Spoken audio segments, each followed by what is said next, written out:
To begin, my essential question is, what is the impact of a single moment on a life?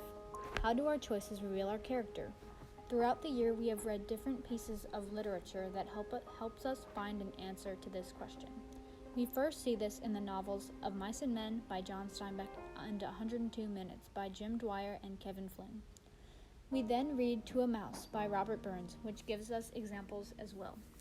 The first book that we read was of Mice and Men. In this book, the two main characters, George and Lenny, move to work on a ranch after leaving their last town because of an incident involving Lenny and a woman. They become close friends with the other workers. However, the owner's son, Curly, has a wife that flirts with Lenny. Eventually, she goes too far and he accidentally kills her. Before she dies, Lenny says, "Don't you go yellin'," he said, and he shook her, and her body flopped like a fish. And then she was still, for Lenny had broken her neck. This relates to the essential question because it depicts how Lenny will react in a single moment. In this single moment, Lenny gets scared of the way Curly's wife is reacting to him touching her hair. As she starts pulling away from him aggressively, he gets scared and latches on harder and begins to shake her until she dies. This shows that Lenny is a troubled man who in reality means no harm but makes big mistakes. He is naive but kind at the same time. It was not entirely his fault that she died, but his one action in that moment caused him to have his life ended later by George. When George learns what Lenny did, he had to make a quick decision. This decision was driven by his love for Lenny because he had taken care of him for so long. When George kills him, Steinbeck writes, "The hand shook violently, but his face set and his hand steadied. He pulled the trigger." This relates to the essential question because it illustrates George's character. George has always taken care of Lenny throughout his life.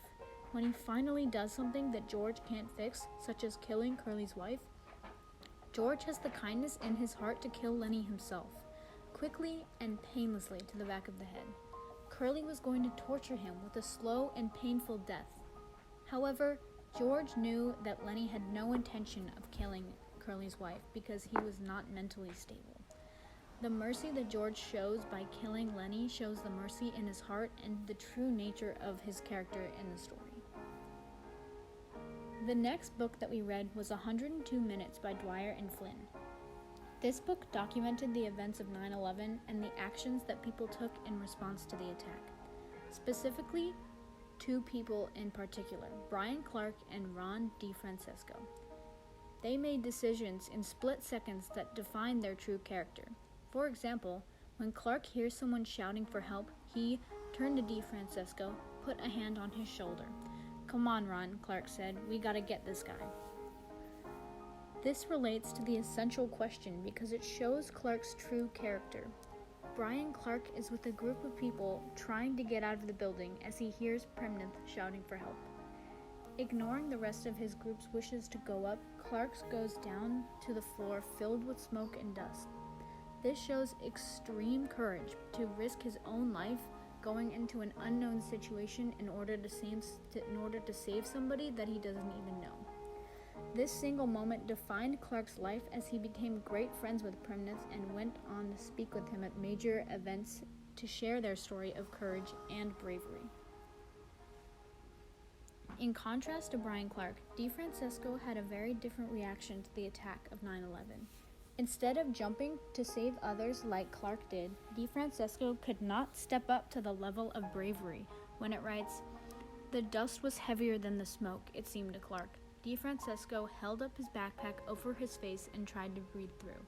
Unable to get any decent air, DeFrancesco backed out of the floor and into the stairwell."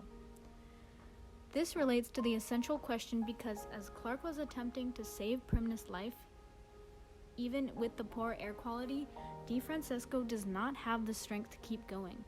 He left the situation knowing that there was a man trapped and he could have helped save him. This single decision impacted his life because it reveals his true character in a time of crisis. He chooses to make sure that he is safe before helping others, which is very unlike how Brian Clark acted. In the end, his decision to go up the stairs ended with him realizing that there was no way out from going up, forcing him to go back down again. The supplementary text that we read was called To a Mouse by Robert Burns. In this poem, written from the viewpoint of the farmer, he talks about the truths of the world and his mouse friend. He talks about the things that the mouse has to do in order to survive the harsh environments of the world, especially with the approaching winter. He writes, "I doubt not sometimes, but you may steal. What then? Poor little beast, you must live." This relates to the essential question because it shows the character of the man. In that single moment, the mouse steals some of the farmer's food that he produced from his crops in order to survive. This mouse has no other way to provide for itself except stealing from others. The farmer understands that this is the way that the mouse lives, which reveals his character to the audience. He is a compassionate man with kindness in his heart for animals trying to survive the approaching winter. He says the poor little beast must live somehow, even if it means sharing some of his crops with him. One day, he accidentally runs over the mouse's house with his plow. Because of this, he writes, "You thought to dwell till crash. The cruel plow passed out through your cell. That small bit of heap and leaves and stubble has const you may a wary nibble." The farmer is describing how he plowed over the poor mouse's home, and now he has nowhere to go. This single moment reveals that his character is kind and compassionate, and his accident was a terrible mistake. He did not mean to destroy the mouse's house, and he understands that what this means for the mouse to not have a home. The winter is coming, and the mouse is going to have to find a place to survive the cold, since there is no time to build him a new house.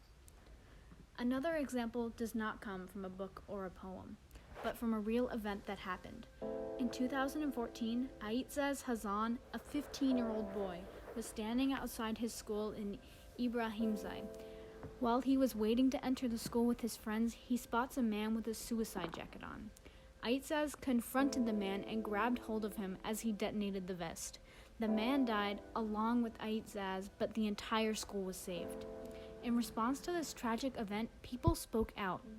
A student said, "The vacuum left by his death may never be filled. Aitzaz died for the education, and no one can snatch this right from us." His father said, My son made his mother cry, but saved hundreds of mothers from crying for their children." The brave decisions that Aitzaz Hazan made saved hundreds of lives. He saw the bomber and confronted him in order to stop the attack, while all the other students went inside.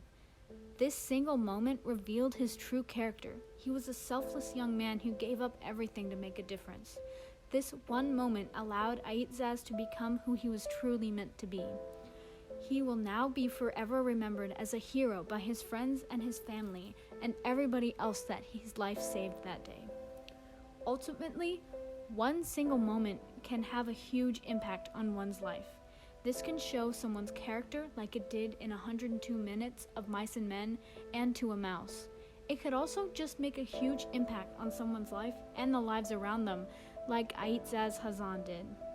All of the characters shown here were heroes in their own way, and they all deserve to be remembered in history, fictional or not.